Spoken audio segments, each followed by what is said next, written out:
Hello friends, welcome to AMC facts. Mahabharatam episode 2. ఈ వీడియోతో ఈ మహాసముద్రం యొక్క మొట్టమొదటి మహావీరుడిని పరిచయం చేయబోతున్నాం. అవును, అత్యంత బలశాలి, ధర్మబద్ధుడు, మహితాత్మ భీష్ముడు. అయితే ముందుగా కథలోకి వెళితే, పూర్వం ఒకసారి బ్రహ్మసభలో దేవతలు అందరూ ప్రత్యక్షమవుతారు. అదే చోటున గంగాదేవి నడుచుకుంటూ వస్తుంది. అప్సరసలు సైతం ఆమె అందాన్ని చూసి అసూయ పడేవారు. అటువంటి సమయంలో ఆ సభ అంతా దద్దరిల్లేలా గాలి బలంగా వేసింది. అలా ఆ గట్టి గాలి వేయటంతో గంగాదేవి చీర జారి కొంగు కాస్త కింద పడింది. దాంతో అక్కడున్న వారంతా వారి తలను పక్కకు తిప్పుకున్నారు. కానీ అక్కడే ఉన్న మహాభీషుడు ఆసక్తిగా గంగాదేవినే చూడసాగాడు. ఈ మహాభీషుడు ఇక్ష్వాకు వంశానికి చెందినవాడు.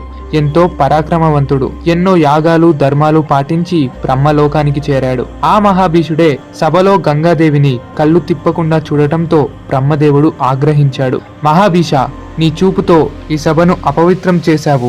భూలోకంలో మనుష్య స్త్రీకు జన్మించు అని శపించాడు. దాంతో భయపడ్డ మహాభీషుడు, బ్రహ్మదేవ, నా ఈ చిన్న బలహీనతం కారణంగా దేవలోకంలోని నా ఈ స్థానాన్ని పోగొట్టుకున్నాను. ఇక నన్ను క్షమించి దయచేసి నన్ను భూమిపైన ఒక పుణ్యాత్ముడైన ప్రదీపుడు అనే రాజర్షికి పుత్రుడిగా జన్మించే వరాన్ని ప్రసాదించండి అని వేడుకున్నాడు. అలాగే తదాస్తు అని పలికాడు బ్రహ్మదేవుడు. ఇదంతా మెల్లిగా అర్థం చేసుకున్న గంగాదేవి, ఏమిటి, నా కారణము వలె మహాభీషుడు బ్రహ్మలోకంలోని స్థానాన్ని పోగొట్టుకున్నాడా? అయ్యో, ఎంత పాపం! మహాబలశాలి కదా, మహాపరాక్రమ వీరుడు కదా. భార్యను చూసే చూపుతో మహాభీషుడు నా వైపు కల్లార్పకుండా చూశాడు. అందుకారణంగా అతనికే భార్యనవుతాను అంటూ గంగాదేవి కూడా భూమి మీదకు వచ్చింది. అలా గంగాదేవి భూలోకంలో అష్టావసువులను కలిసింది. అష్టావసువులు అంటే 8 వసువులు అని అర్థం. వీరు యమధర్మరాజు యొక్క పుత్రులు. అష్టావసువులంతా విచారంగా దుఃఖంగా కనబడ్డారు.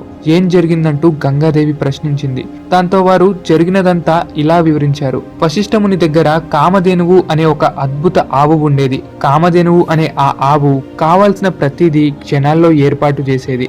ఒకసారి అష్టావసువులు వశిష్ఠముని యొక్క ఆశ్రమానికి వచ్చారు. కామధేనువు యొక్క అద్భుత మాయలను చూసి ఆశ్చర్యపోయారు. అలా అష్టావసుల్లో 8వ వసువు అయిన ప్రభాసుడి యొక్క భార్య ఆ ఆవును చూసి మురిసిపోతుంది.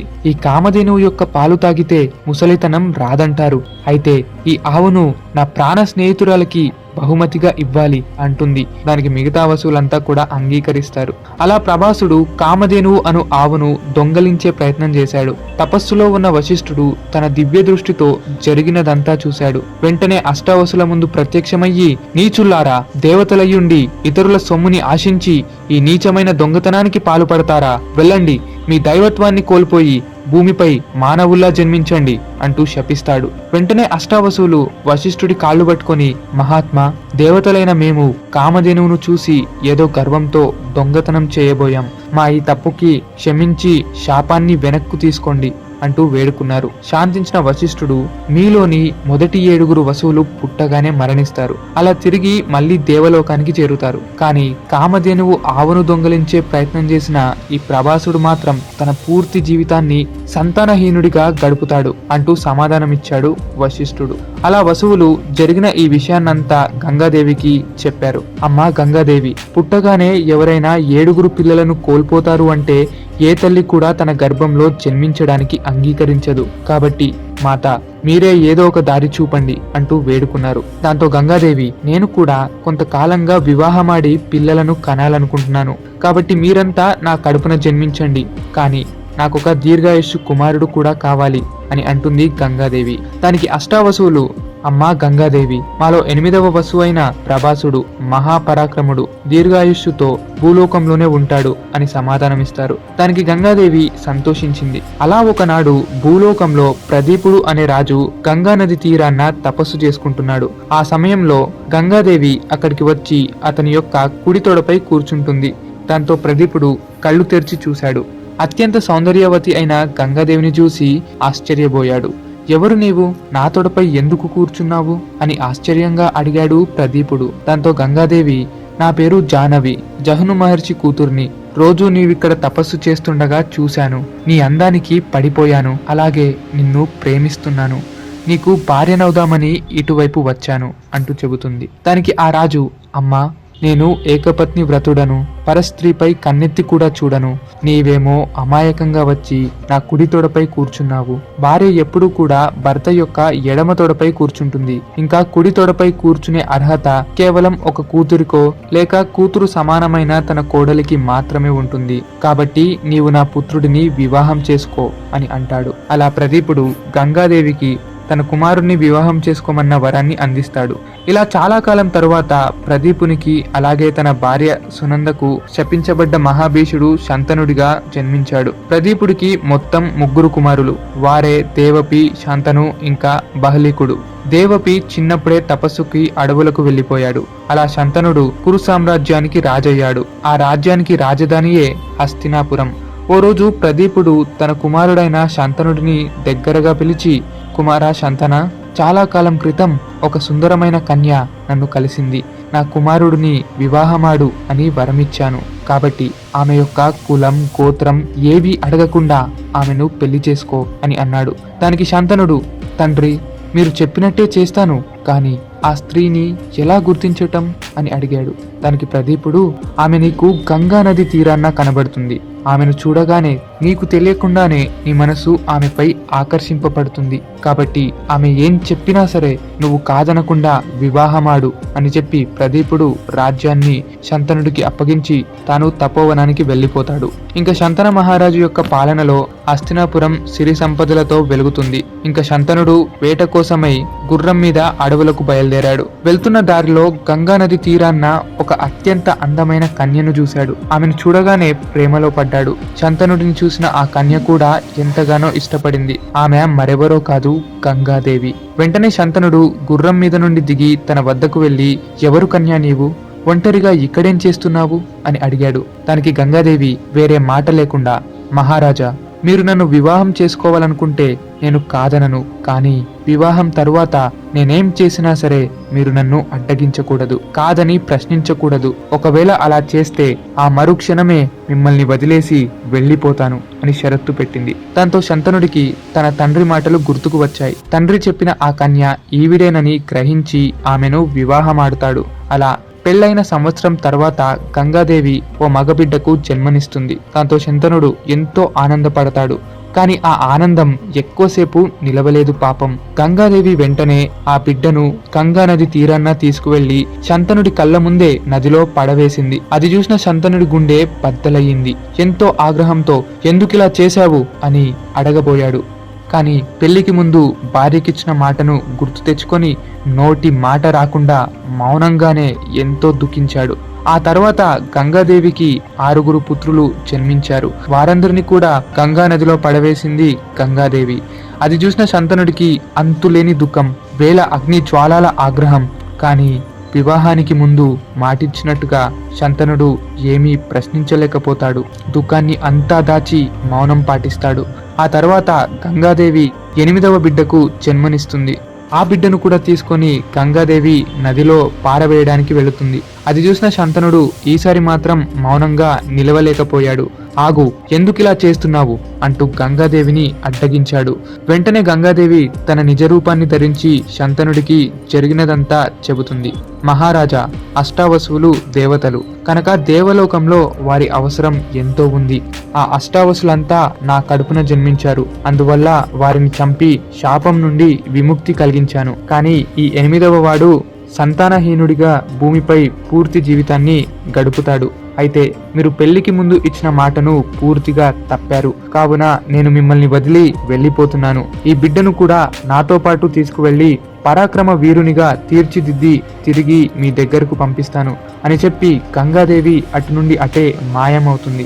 ఇక శంతనుడు తిరిగి రాజ్యపాలనలో నిమగ్నమవుతాడు. ఒకరోజు శంతన మహారాజు అడవికై వేటకు బయలుదేరాడు. జంతువులను తన పరాక్రమముతో వేటాడి గంగా నదికి చేరాడు. గంగా నది ఒక చిన్న కాలువ వలె సన్నగా కనబడుతుంటే, అయ్యో, నన్ను విడిచిన గంగాదేవి ఇలా సన్నబడి చిక్కిపోయిందా అంటూ నది ముందుకు వెళ్లి చూడసాగాడు శంతనుడు. వెంటనే నది ప్రవాహము ఆగినట్టుగా అనిపించింది శంతనుడికి. ఆశ్చర్యంతో ఆ ప్రవాహానికి అనుసరించుకుంటూ వెళ్ళాడు శంతనుడు. అక్కడే ఒక అత్యంత పరాక్రమ కుర్రాడు కనబడ్డాడు. తన బాణాలతో గంగా నది ప్రవాహాన్ని సైతం అడ్డుకుంటున్నాడు.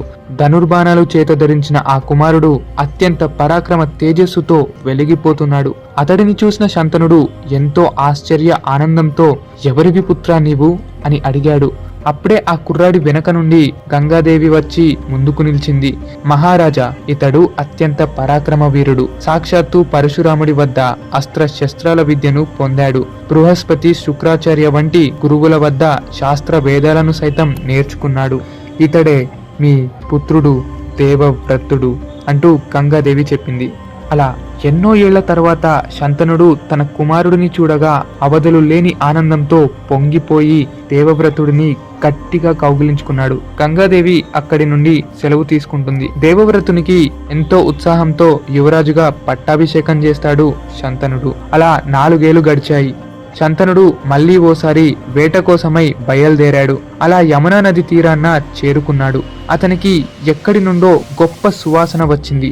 ఎటు నుండి వస్తుందా అని ఆ సువాసన వెంట నడవసాగాడు. అలా వెళుతూ ఉండగా యమునా నదిలో ఓ పడవపై ఒక అందమైన యువతి కనిపించింది.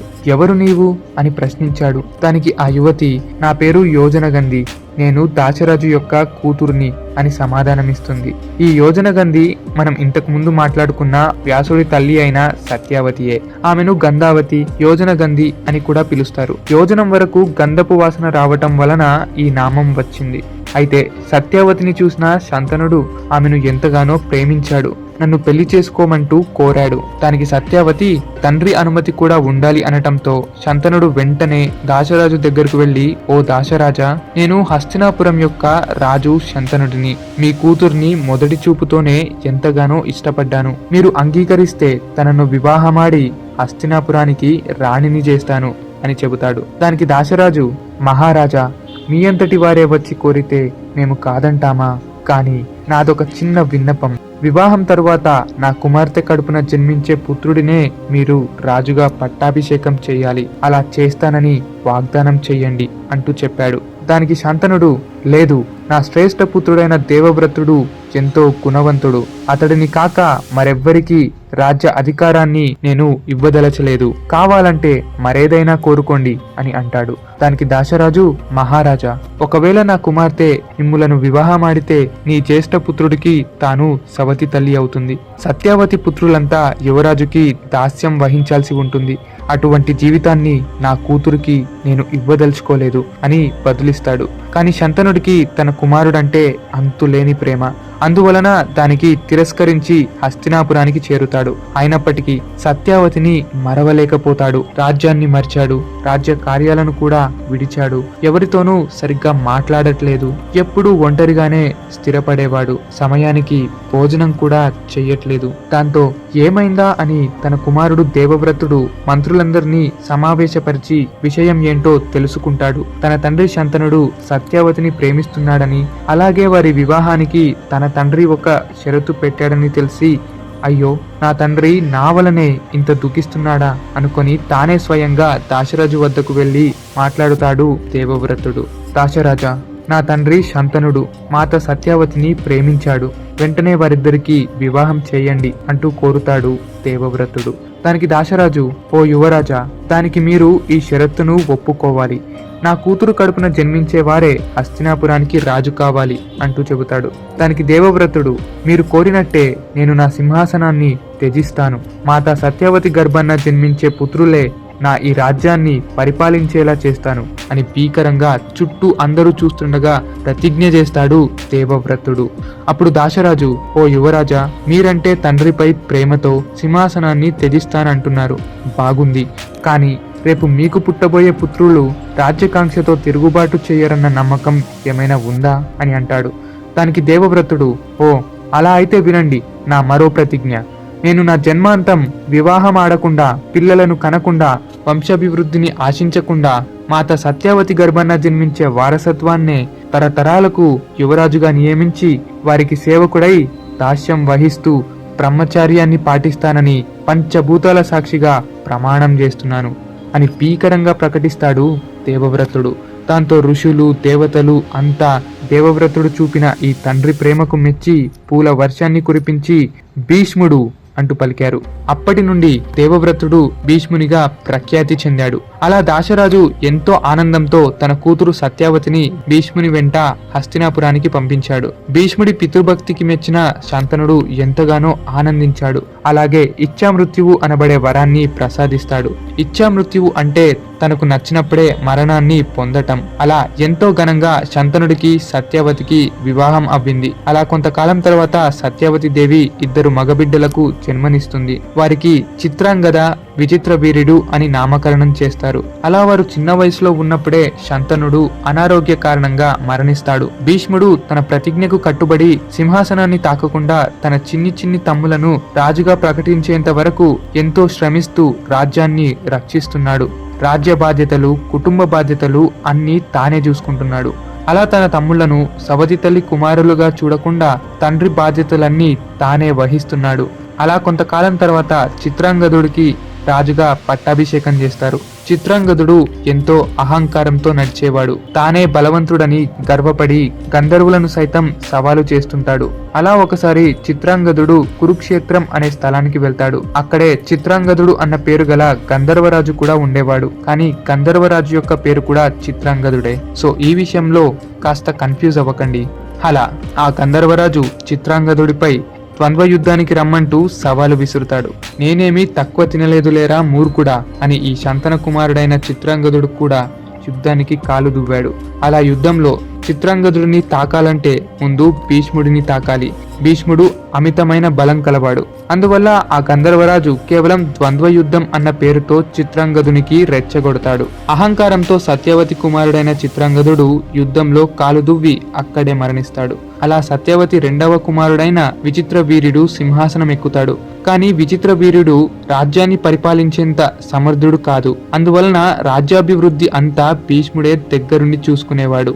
అందువల్ల హస్తినాపురం ఇంకా భీష్ముడు అనే రెండు పేర్లు భూమండలమంతా మారుమోగాయి. ఇంకో పక్కన కాశీరాజు తన ముగ్గురు కుమార్తెలైన అంబ, అంబిక, అంబాలిక అను పేరు గల రాణులను వివాహం కోసం స్వయంవరం ఏర్పాటు చేస్తాడు. ఆ ముగ్గురు రాణుల సౌందర్యం గురించి తెలిసిన ఎందరో రాజులు అక్కడికి ప్రత్యక్షమవుతారు. ఇంకా అదే విషయం హస్తినాపురం వరకు పాకింది. భీష్ముడు వెంటనే ఆ ముగ్గురు రాణులను తన తమ్ముడికి ఇచ్చి వివాహం చేయాలని నిర్ణయించుకొని ఆ స్వయంవరానికి చేరుతాడు. ఆ ముగ్గురు రాణులను తన రథంపై ఎక్కించుకొని భీకరంగా గర్జిస్తూ, ఓ రాజుల్లారా వినండి, నేను ఈ కాశీరాజు కుమార్తెలను నా తమ్ముడు విచిత్ర వీరునికిచ్చి వివాహం చెయ్యాలనుకుంటున్నాను. సామర్థ్యం ఉన్నవారు ఎవరైనా సరే నాతో తలపడి ఈ రాణులను తీసుకువెళ్ళండి అంటూ చెప్పాడు భీష్ముడు. వెంటనే రాజులంతా ఏకమై భీష్ముడిపై దాడి చేయసాగారు. సమస్త లోకపు రాజులు ఒక్కటవ్వగా భీష్ముడు ఒక్కడే గొర్రెల మందను చీల్చి చెండాడుతున్న సింహము వలె నిలబడ్డాడు. వేలాది బాణాలు భీష్ముడిపైకి వస్తున్నాయి. గదలు, త్రిశూలాలు, కత్తులు, డాలు అని ఏది దొరికితే అది అంటూ రాజులు విర్రవీగి భీష్ముడిపై దూకారు. భీష్ముడు ఒక్క క్షణంలోనే ఎదురు నిలిచిన ప్రతి ఆయుధాన్ని తన బాణాలతో నిర్వీర్యం చేయసాగాడు. ఎత్తిన గదలు, పట్టిన కత్తులు అన్నీ భీష్ముడి బాణాలకు గుజ్జు గుజ్జు అయ్యాయి. రాజుల శరీరాలు తూట్లు పడుతుండగా భీష్ముడి పరాక్రమానికి అందరూ పారిపోయారు. కానీ ఒక్కడే ధైర్యం చేసుకొని ధనుర్బాణాలను ధరించి భీష్ముడి ముందుకు వచ్చాడు. ఓ భీష్మ, ఒక్కడివే అందరినీ తరిమి కొట్టావని అనుకోకు. ఇదేమీ పెద్ద గెలుపు కాదులే. సాధ్యమైతే ముందుగా నా బాణాలను తట్టుకో అంటూ సాల్వుడు సవాలు చేశాడు. భీష్ముడు ఒక్కసారిగా తిరిగి ఒక్క బాణంతో తన రథాన్ని కూల్చాడు. మరో బాణంతో గుర్రాలను కూల్చాడు. ఇంకా సారథిని కూడా పడగొట్టాడు. అలా ఓటమితో సాల్వుడి గుండె బద్దలైనంత పని అయింది. చేసేదేమి లేక తిరిగి వెళ్లిపోతాడు. అలా భీష్ముడు కూడా తిరిగి తన రాజ్యానికి చేరాడు. సత్యవతి ఎంతగానో సంతోషించింది. కానీ అప్పుడే యువరాణిలలో ఒకరు అంబాదేవి అను రాణి ఎంతగానో ఏడవసాగింది. అలా ఆమె ఏడవటంతో సత్యవతి, ఏమైందమ్మా, ఎందుకు ఏడుస్తున్నావు అని విచారంగా అడిగింది. దాంతో అంబాదేవి, అమ్మా, నేను ఇంతకు ముందే సాల్వ మహారాజుని ప్రేమించాను. కానీ నీ కుమారుడు అది తెలుసుకోకుండానే స్వయంవరం నుండి తీసుకువచ్చి తన తమ్ముడితో వివాహం చేయాలనుకుంటున్నాడు అని చెప్పింది. దానికి భీష్ముడు, తల్లి అంబాదేవి, నన్ను క్షమించు. నీవు ఇంతకు ముందే మరొకరిని ప్రేమించావన్న విషయం నాకు తెలియదు. అయినా స్వయంవరంలో ఉన్న స్త్రీ ఇంతకు ముందే మరొకరిని ప్రేమిస్తుందని ఎలా అనుకుంటాం చెప్పు? అయినప్పటికీ నేను నిన్ను బలవంతం పెట్టను, నీకు నచ్చినట్టుగానే ఆ సాల్వుడిని వివాహమాడు అంటూ కొందరు బ్రాహ్మణులను అంబాదేవికి తోడుగా పంపిస్తాడు భీష్ముడు. అలా మిగతా ఇద్దరు రాణులు పెళ్లికి ఒప్పుకోవటంతో విచిత్రవీరుని పెళ్లి అంబిక అంబాలికలతో ఘనంగా జరుగుతుంది. కానీ మరుసటి రోజు ఆశ్చర్యకరంగా అంబాదేవి తిరిగి హస్తినాపురం యొక్క సభలో అడుగుపెట్టింది. దాంతో భీష్ముడు సత్యవతి ఇద్దరూ ఆశ్చర్యపోయారు. ఇక కథలోకి కాస్త వెనక్కి వెళితే అంబాదేవి తిరిగి సాల్వుడు వద్దకు వెళ్ళింది. కానీ సాల్వుడు అంబాదేవి యొక్క వివాహానికి తిరస్కరించాడు. ఒక క్షత్రియుడు గెలిచిన స్త్రీవి నీవు, అంతేకాక వేరొక క్షత్రియుడు దానం చేసే స్త్రీను నేను వివాహం చేసుకోను, కావాలంటే నీవు తిరిగి ఆ భీష్ముని వద్దకే వెళ్ళు అంటూ సాల్వుడు అంబాదేవి ఎంత బతిమాలినా సరే పెళ్లికి ఒప్పుకోలేదు. అలా తిరిగి హస్తినాపురానికి వచ్చిన అంబాదేవి జరిగిన విషయాన్ని భీష్ముడితో చెప్పింది. అంతేకాక భీష్ముడిని పెళ్లి చేసుకోమంటూ కోరుతుంది. దానికి భీష్ముడు, లేదు, నేను బ్రహ్మచర్య వ్రతాన్ని పాటిస్తున్నాను, కావాలంటే నా తమ్ముడు విచిత్ర వీర్యుడినే పెళ్ళాడు అంటూ సలహా ఇస్తాడు. కానీ అంబాదేవిని పెళ్లాడడానికి విచిత్ర వీర్యుడు కూడా ఒప్పుకోలేదు. అంబాదేవి ఇంతకు ముందే ఎవరినో ప్రేమించింది అన్న కారణంతో విచిత్ర వీర్యుడు అంబాదేవిని పెళ్లి చేసుకోవడానికి అస్సలు ఇష్టపడలేదు. అలా అంబాదేవిని సాల్వుడు, విచిత్ర వీర్యుడు ఇంకా భీష్ముడు ఎవ్వరు కూడా వివాహానికి ఒప్పుకోలేదు. అంబాదేవి తీవ్రమైన అవమాన దుఃఖంతో అటు నుండి వెళ్లిపోయింది. ఇక ఆ దానికంటే ముందు మీరు గనక ప్రీమియం విల్లా ప్లాట్స్ కోసం చూస్తున్నారా? అయితే ముంబై హైవే ఫేసింగ్ దగ్గర సదాశివ్పేటలో రేరా ఇంకా డిటిసిపి అప్రూవ్డ్ లేఅవుట్ అనేది అవైలబుల్ లో ఉంది. లొకేషన్ హైలైట్స్ వచ్చేసి 5 నిమిషాల్లో సంగారెడ్డిలో ఉండొచ్చు, 30 నిమిషాల్లో ఓఆర్ఆర్ దగ్గర ఉండొచ్చు, 15 నిమిషాల్లో వోక్సిన్ యూనివర్సిటీ, మరో 10 నిమిషాల్లో ఐఐటి అనగా కండి, అలాగే దగ్గరలోనే నిమ్స్ ప్రాజెక్ట్ కూడా. ఇక ప్రాజెక్ట్ హైలైట్స్ గురించి మాట్లాడుకుంటే ఇది DTCP approved and well designed layout అని చెప్పొచ్చు. అనగా వాస్తు పరంగా కూడా కట్టడం జరిగింది. Clear title and spot registration, electrical lines with street lights, underground drainage system, water connection each plot, children park with plantation, avenue plantation, 24/7 security, ఇలా ఆల్ ఫెసిలిటీస్ అనేవి ఉన్నాయి. సో దీనికోసం కాంటాక్ట్ అవ్వండి 9618570028. సో చూసారు కదా మహాభారతం 2వ ఎపిసోడ్. ఆ తర్వాత ఏం జరిగింది, భీష్మ పరశురాముల యుద్ధం ఎలా కొనసాగింది అన్న విషయాలు నెక్స్ట్ వీడియోలో వివరించుకోబోతున్నాం. ఇక అసలైన మహాభారతం ధర్మ అధర్మాల యుద్ధం తర్వాతి ఎపిసోడ్ తోనే స్టార్ట్ అవుతుంది. సో డోంట్ మిస్ ఇట్ అన్నమాట.